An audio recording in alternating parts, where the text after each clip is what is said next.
Emas 180 gram yang dipakai jemaah haji saat tiba di tanah air bukanlah emas asli, melainkan imitasi.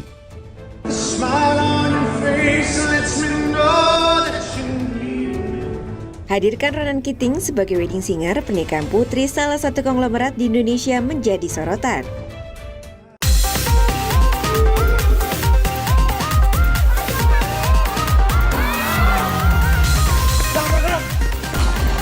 Mohon maaf sebesar-besarnya kepada istri saya.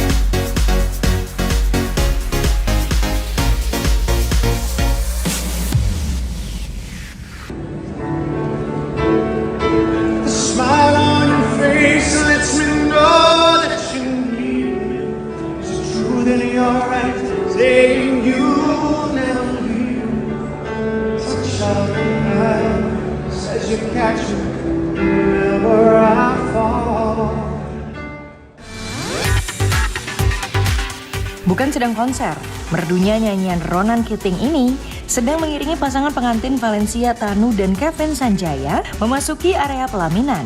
Valencia Tanu dan Kevin Sanjaya menggelar pesta mewah 2 hari berturut-turut dengan mengusung konsep perpaduan gaya modern dan budaya Tionghoa. Silon Seven dan Mahal ini juga turut memeriahkan pesta resepsi ini.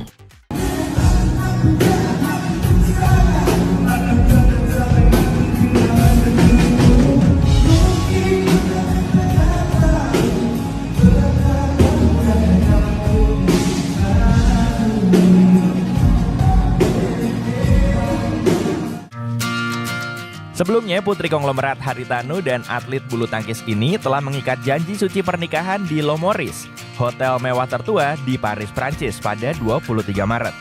Bak dongeng untuk resepsinya mereka gelar di sebuah kastil mewah. Biaya rata-rata untuk merayakan pernikahan di kastil ini berkisar 1 juta euro atau sekitar 16,4 miliar rupiah. Mereka juga mengesahkan pernikahan secara hukum pada 15 April. Presiden Joko Widodo dan Prabowo hadir sebagai saksi. Sejumlah selebritas lainnya juga memilih menggelar pesta pernikahan yang berkesan dan tak terlupakan. Berikut ini deretan pesta pernikahan mewah dan megah di kalangan selebritas. Seperti negeri dongeng, itulah ungkapan yang sesuai untuk menggambarkan betapa mewahnya resepsi pernikahan Sandra Dewi di tahun 2016. Sandra Dewi dan Harvey Muiz menggelar pesta resepsi di Istana Cinderella Disneyland Tokyo. Sandra Dewi memang punya impian sejak kecil untuk bisa menikah di Disneyland. Sandra Dewi memilih konsep Cinderella Wedding. Ia tampil cantik dan menawan dengan gaun pengantin putih lengkap dengan mahkota dan sepatu kaca. Thank you for everything. Thank you udah mewujudkan semua impian saya. Apapun itu susahnya, gak semua orang bisa menghadapi saya. Aku menghadapi dunia ini bisa menghadapi saya. Terima kasih sudah menjadi orang yang positif. Sandra Dewi dan Harvey Muiz mengadakan upacara pemberkatan megah di Gereja Katedral, Jakarta. Mereka juga menggelar wedding dinner di sebuah hotel mewah di Jakarta.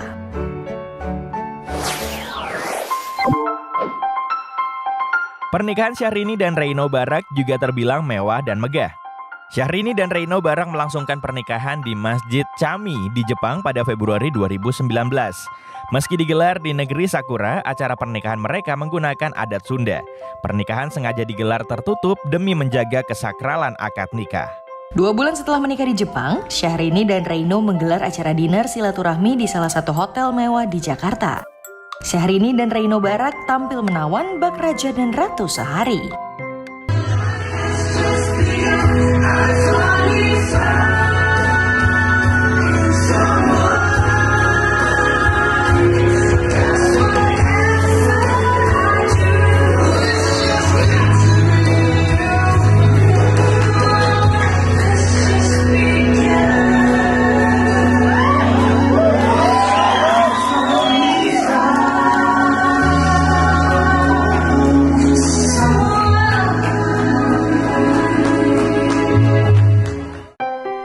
Mahar yang diberikan Reino Barak kepada Syahrini juga terbilang fantastis, yaitu senilai 40 miliar rupiah. Mahar mewah berupa satu set perhiasan berlian.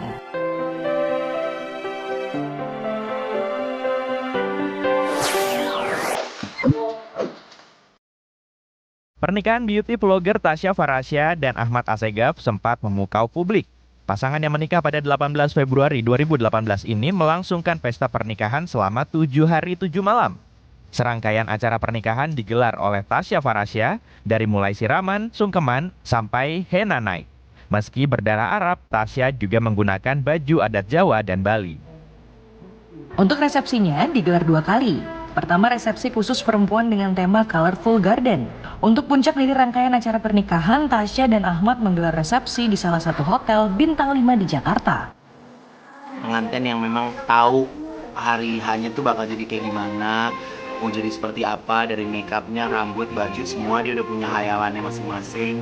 Dan Aigu mewujudkan hayalan aku. Walaupun aku udah capek banget, aku belum tidur, aku belum makan. Dalam pesta resepsi ini, Tasya menggunakan gaun glow in the dark dengan berat 40 kg, bermotif kupu-kupu. Rangkaian pesta pernikahan Tasya Farasya ini diperkirakan menghabiskan dana 15 miliar rupiah. Biaya itu untuk dekorasi, gaun pengantin, makanan, termasuk 500 baju seragam.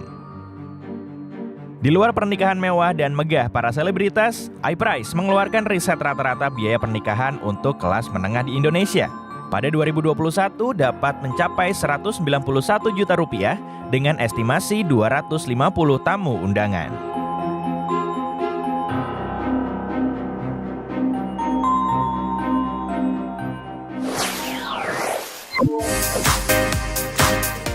Sejumlah info menarik lainnya masih akan hadir, tetaplah di Pop News.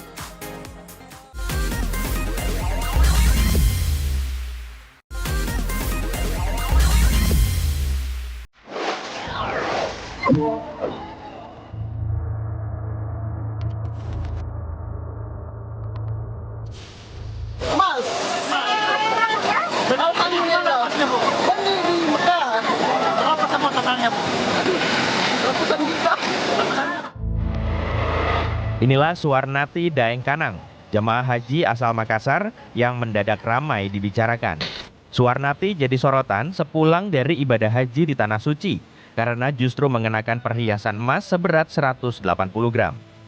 Selain wujud syukur, tampilan mencolok ini diakui Suwarnati sebagai tradisi yang kerap dilakukan jemaah asal Sulawesi Selatan sekaligus menunaikan nazarnya yang telah menunggu daftar antrean haji selama 13 tahun. Sambil mengumbar senyum, Suwarnati mengaku membeli perhiasan ini di Mekah seharga ratusan juta rupiah. Mas, alhamdulillah, beli di Mekah. Berapa sama tanahnya? Ratusan juta.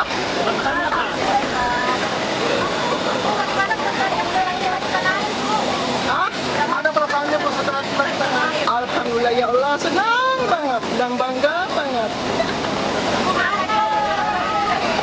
12 jam. Aduh, sangat melelahkan.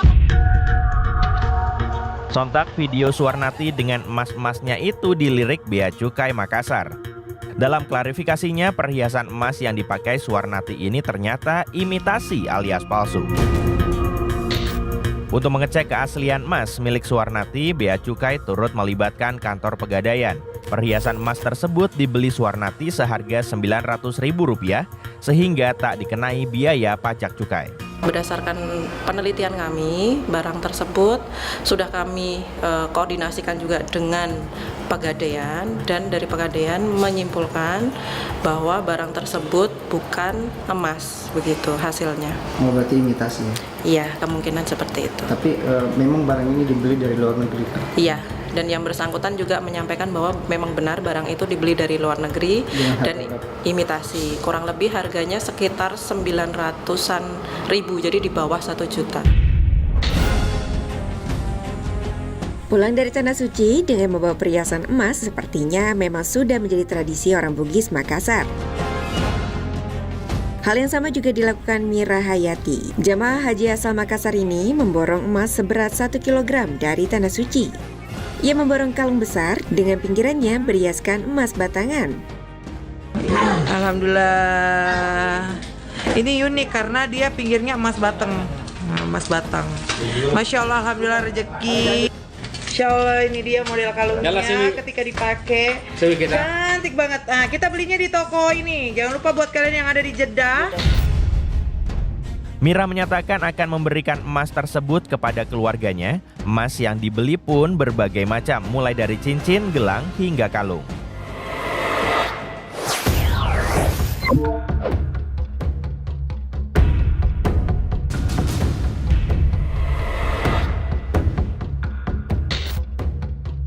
Anggi Anggraini, wanita asal desa Mekarjaya, Kabupaten Bogor, Jawa Barat ini sempat membuat heboh jagat maya karena menghilang 1 hari setelah pernikahannya.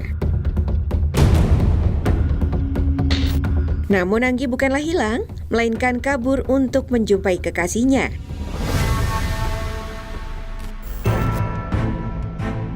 Anggi Anggraini dan Fahmi Husaini merupakan pengantin baru yang resmi menikah pada 25 Juni, namun Anggi menghilang pada 26 Juni. Saat itu Anggi hilang usai pamit untuk keluar menjemput pesanan makanan yang ia beli dengan cash on delivery atau COD. Namun Anggi ternyata tak pulang sampai larut malam. Suami Anggi pun panik. Fahmi langsung mencari istrinya yang hilang hingga lapor polisi. Selang beberapa hari, Ibu Anggi menerima pesan dari nomor tidak dikenal. Pesan itu berisi kabar bahwa Anggi dalam kondisi baik-baik saja. Pengirim pesan misterius itu juga menyebut Anggi akan pulang nantinya. Usai mengirim pesan, nomor misterius tersebut sudah tidak aktif lagi.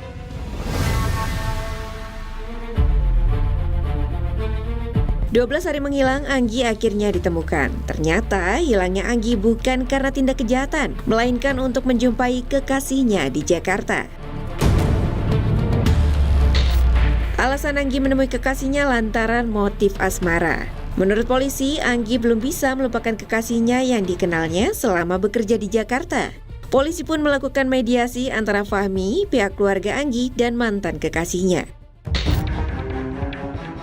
Mengetahui istrinya pergi menemui kekasihnya membuat Fahmi memilih untuk menceraikan istrinya yang baru ia nikahi 1 hari. Alhamdulillah, mengenai hilangnya istri saya yang bernama Anggi sudah diketemukan dan saya sudah menyelesaikannya dengan kekeluargaan. Dengan adanya putusan cerai, rencana resepsi pada 15 Juli pun batal digelar. Meski Fahmi sudah mempersiapkan semuanya, mulai dari undangan, catering, hingga panggung. Saya merelakan karena kan demi kebahagiaan dia juga, ya saya rela ikhlas. Gitu. Emang kata saya juga bukan jodoh saya.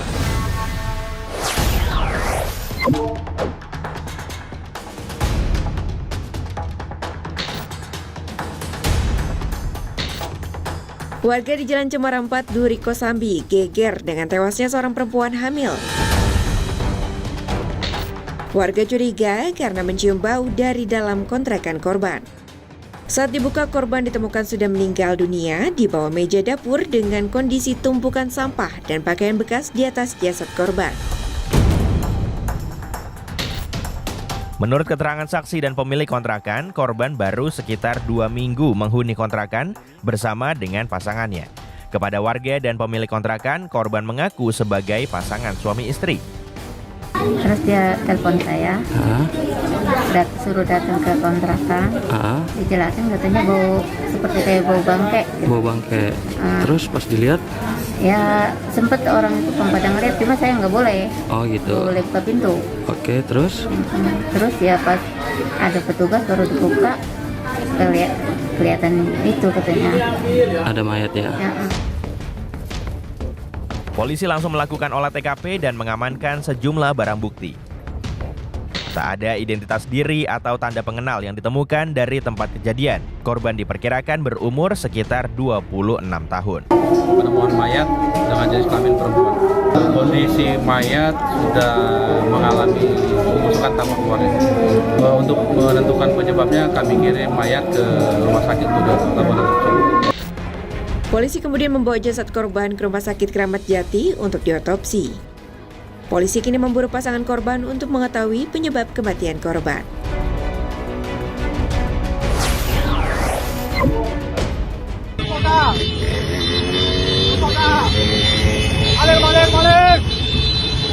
Sejumlah info menarik lainnya masih akan hadir, tetaplah di Pop News.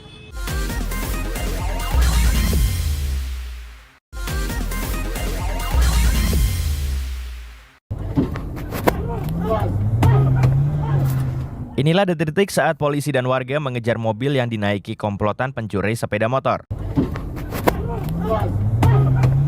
Saat akan ditangkap, pelaku langsung tancap gas kabur dengan kecepatan tinggi. Ono lur kena musibah lho disikat motor. Motornya disikat maling lur, motor gelur. Ono arek-arek. Yesus. Dibantu warga, polisi akhirnya mengepung komplotan curanmor yang terjebak kemacetan jalan. Pengen enak mlaku, ketutup dalanku malingnya. Apes mucak. Aksi curanmor para pelaku ini sebelumnya terekam kamera CCTV. Mereka beraksi menggunakan mobil dengan sasaran sepeda motor yang diparkir di pinggir jalan. Aduh, ono lur kena musibah lho disikat motor. Motornya disikat maling lur, motor gelur. Ono arek.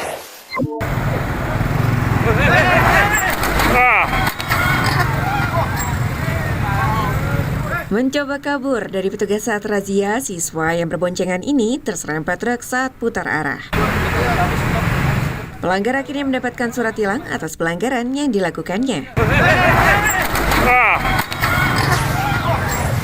Ya, baik dari bentak-bentak. Ya aku diam aja, ngapain aku ngurusin? Cekcok ini terjadi antara sopir truk dengan anggota Brimob di SPBU. Ya kan bapak, ibu itu kan motong. Aku diam aja, aku turun. Aku tahanlah mobilku situ. Berawal dari pengendara mobil warna hitam yang menyerobot antrean saat akan mengisi BBM. Itu semua tahu bang, semua tahu. Tak terima dengan teguran sopir angkot, pengendara lantas menelepon suaminya yang merupakan anggota Brimob Polda Riau. Saya nggak saya rekam. Saat tiba di SPBU, anggota Brimob ini justru membawa rekannya yang juga polisi dan menyerang sopir angkot. Ya kan maksudnya kan permisi lah, orang ngantri juga. Potong aja kakak itu, aku nggak tahu aku di dalam.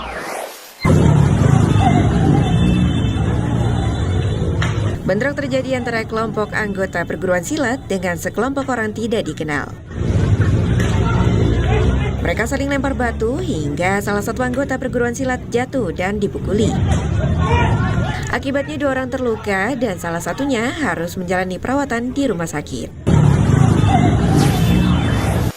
Jan, maju, maju. Maju. Tawuran remaja ini terjadi di depan rumah dinas Wali Kota Singkawang. Mereka membawa senjata tajam, kayu, hingga saling serang menggunakan kembang api.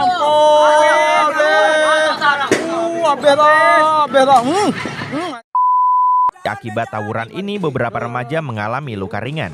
Polisi menangkap 15 remaja.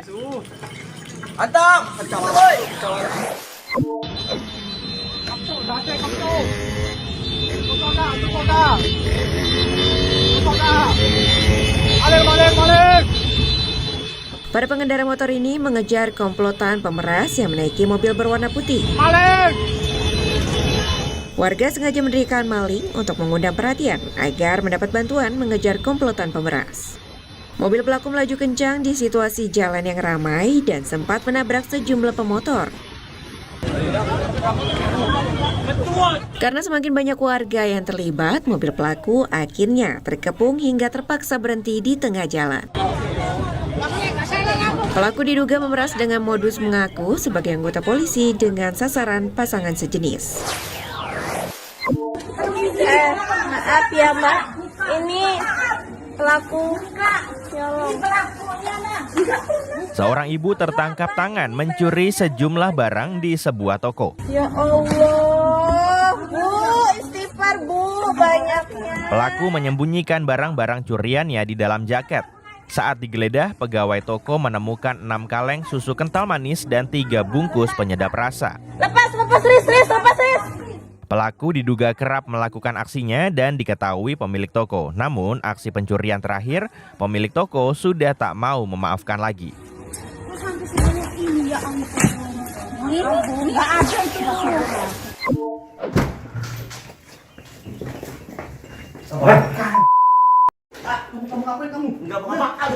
Sejumlah petugas gabungan melakukan penggerebekan di rumah terduga pelaku pencabulan anak. Ambil tali. Astagfirullahaladzim. Ngapain? Ambil tali. Saat digerebek, pelaku sedang berada di kamar tidur bersama korban yang baru berusia 7 tahun. Usai diamankan, pelaku diserahkan ke polisi.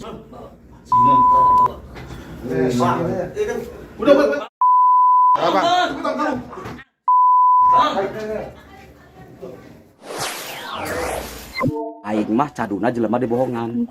Namun dek ngabohongan ka aing teu mikeun ka aing. Butuh kertas. Ditudikeun ka aing moal. Pria berkacamata ini mengancam dan terus memaki pengendara motor perempuan. Karena ketakutan, korban akhirnya menyerahkan 2 tasnya. Teu perlu konfirmasi dengan aing. Konfirmasi katungan aing. Pelaku diketahui merupakan preman kampung yang sering berbuat onar. Aing bener ka aing nya kasih ya kikian teh. Barang bukti senjata tajam berupa golok dan airsoft gun serta tas korban diamankan polisi. Aing tukang ngabunuhan operasi pelorong aning ku aing pantaran si Punten Bapak, punten. Aing dibunuh kata aing salah. Informasi ini mengakhiri Pop News edisi hari ini. Jangan lupa tetap saksikan Pop News hari Sabtu dan Minggu pukul 9:30 waktu Indonesia Barat. Tentunya hanya di Kompas TV. Terima kasih dan sampai jumpa.